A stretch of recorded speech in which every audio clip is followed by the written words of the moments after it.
Radio Sucesos 101.7 FM presenta su noticiero Sucesos con Milton Pérez y Verónica Larrea. Un periodismo libre para una democracia plena. Los hechos y las opiniones de los sucesos que marcan nuestro tiempo.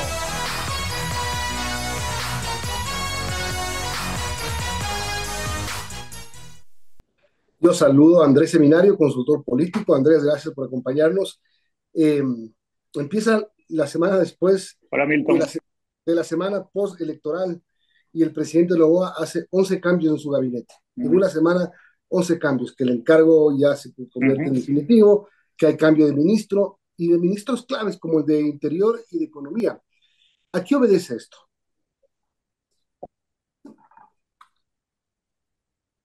Qué buena pregunta, Milton. El tema es que podríamos conjeturar cuáles son las respuestas posibles, ¿no? Una de ellas tiene que ver probablemente con la necesidad de generar más gestión en los próximos días como parte de la campaña. Yo decía la semana pasada que lo que probablemente veamos en términos de campaña comunicacional del presidente candidato sea esto, sea un incremento en la gestión. eh, Muy por encima de lo que se ha venido desarrollando hasta ahora.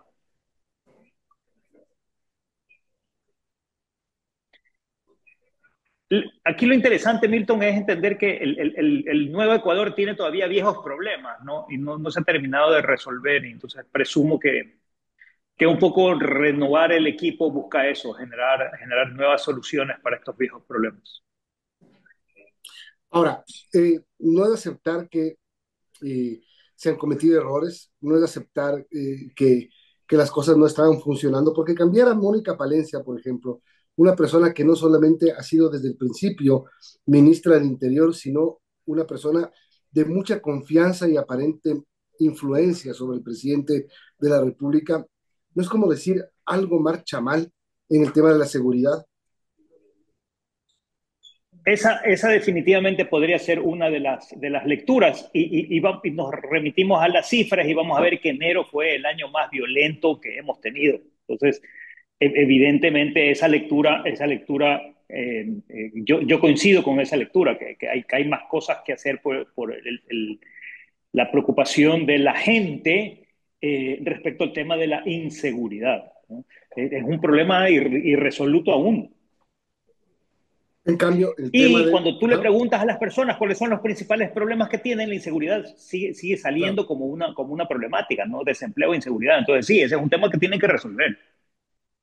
Ahora, ese en el tema de la seguridad, en el tema de reconocer quizá una falta de políticas eh, efectivas, pero en el tema de la economía también cambias al ministro de Economía que estuvo desde el principio con el presidente Novoa y que ha dado siempre un mensaje de que el manejo económico es quizá de las mejores cosas que tiene este gobierno.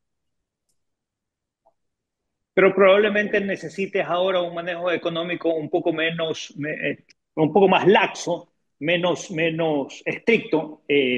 Y esto es especulación, Milton, porque no tengo la certeza de ello, pero probablemente la línea de pensamiento y la filosofía del ministro que acaba de salir era de mantener esa rigidez cuando lo que la gente está pidiendo en la calle es tener algo más de liquidez, ¿no? Cuando tú analizas el comercio, por ejemplo, o la generación de empleo, por ejemplo, ves que los números no son positivos, más bien son negativos.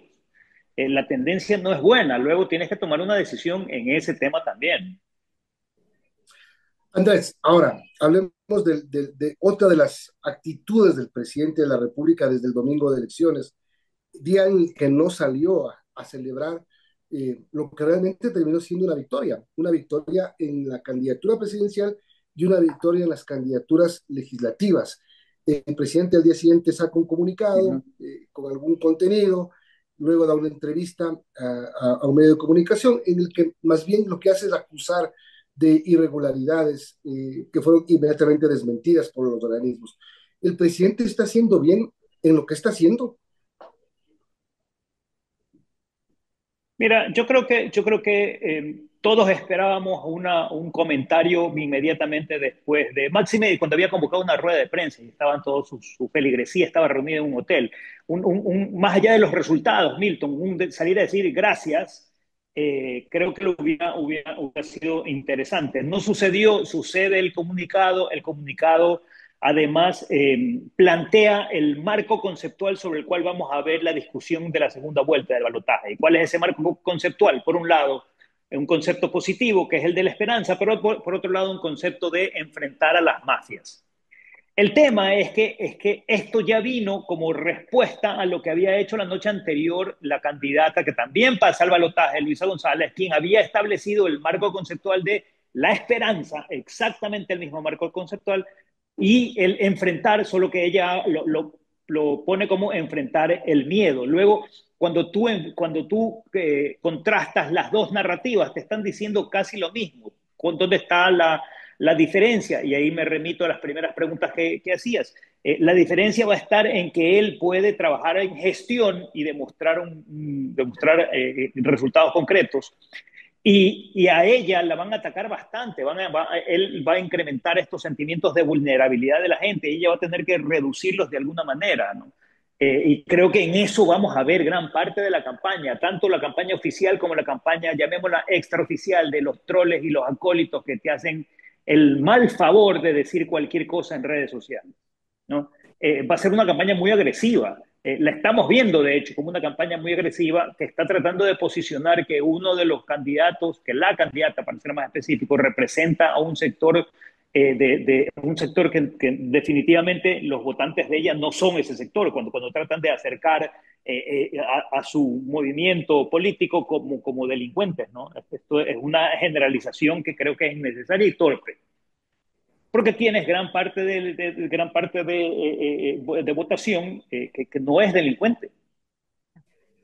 Pero lo vamos a ir viendo por ahí, Milton. Yo creo que esta segunda vuelta vamos a ver mucho que del lado del presidente candidato van a intentar incrementar sentimientos de vulnerabilidad desde el tema de delincuencia e inseguridad, asociándolos con la candidata, hasta el tema de la desdolarización. De hecho, ya lo estamos viendo en algunos voceros no oficiales del gobierno hablando del tema. Y por otro lado, lo que va a tener que hacer Luis González es reducir estos sentimientos de vulnerabilidad. ¿Y cómo lo hace? Yo creo que ella va a tener que ser menos política en su campaña política, y tratar de ser más tangible, más en el aquí y ahora en sus soluciones. Andrés, buenos días. Hablando de los aciertos y desaciertos de los candidatos, tanto del presidente candidato Daniel Noboa como de Luisa González, ¿cuáles usted mencionaría y qué tendrían que corregirse para esta segunda vuelta? Hay quienes dicen que esta segunda vuelta todo se resetea y vamos desde cero hasta abril. ¿Cómo ve usted esas dos campañas, los aciertos y los desaciertos y lo que tendrían que corregir para de alguna manera captar los votantes que necesitan para ganar? Yo decía el viernes pasado que para mí esto es como un partido de fútbol en donde ambos contrincantes están 0-0 y es el minuto 85. Y tienen la oportunidad de hacer cambios. Tienen que hacer cambios porque alguien tiene que meter un gol. Esto no va a terminar empatado.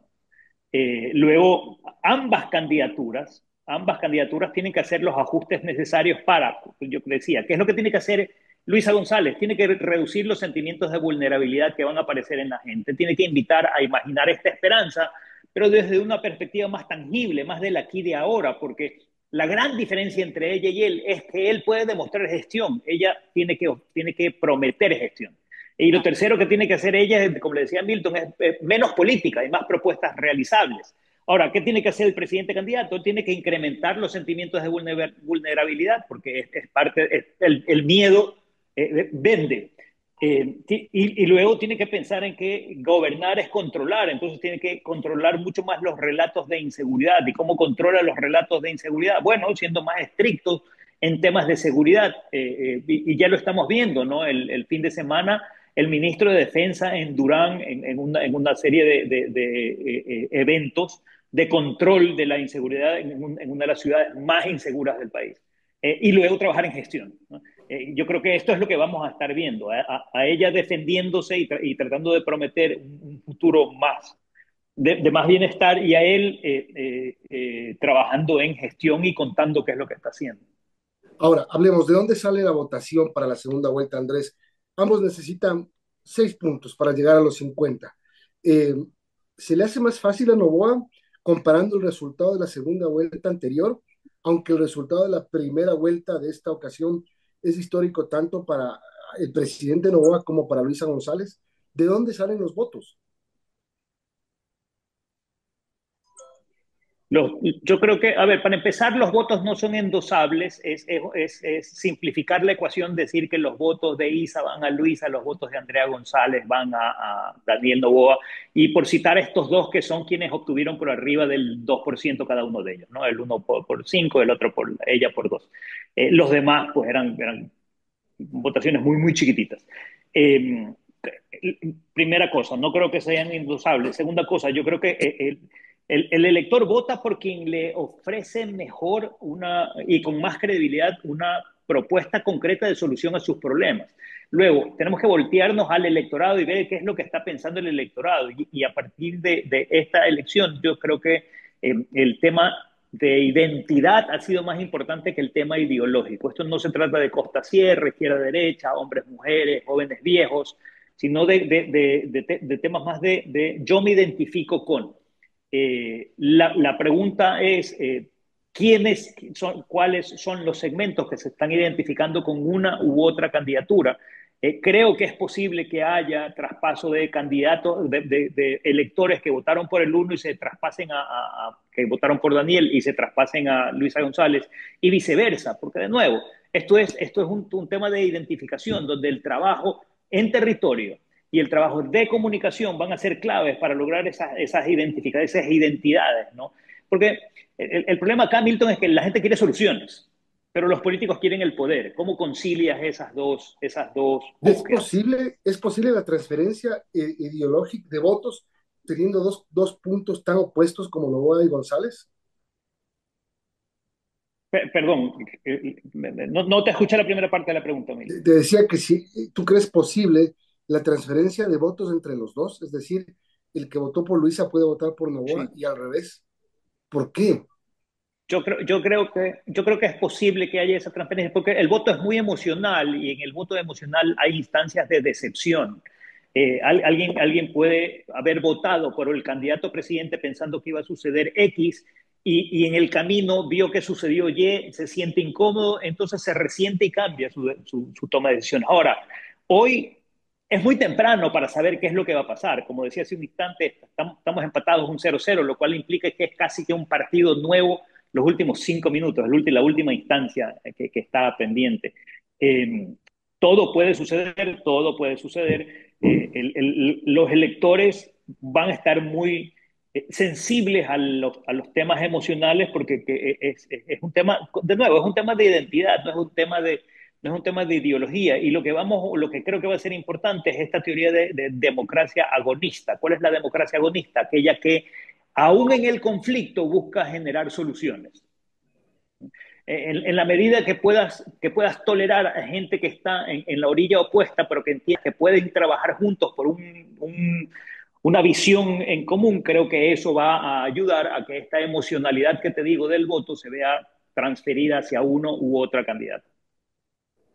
Andrés, hablemos de los votos nulos y blancos que el 9 de febrero alcanzaron más o menos un 6,8% y 2,16% de participación respectivamente, pero quizás podrían, dada la corta diferencia entre ambos candidatos, podrían resultar claves en esta segunda vuelta. ¿Qué podemos decir de cómo captar el voto, por ejemplo, de esas personas que anularon su voto o los que dejaron simplemente en blanco la papeleta?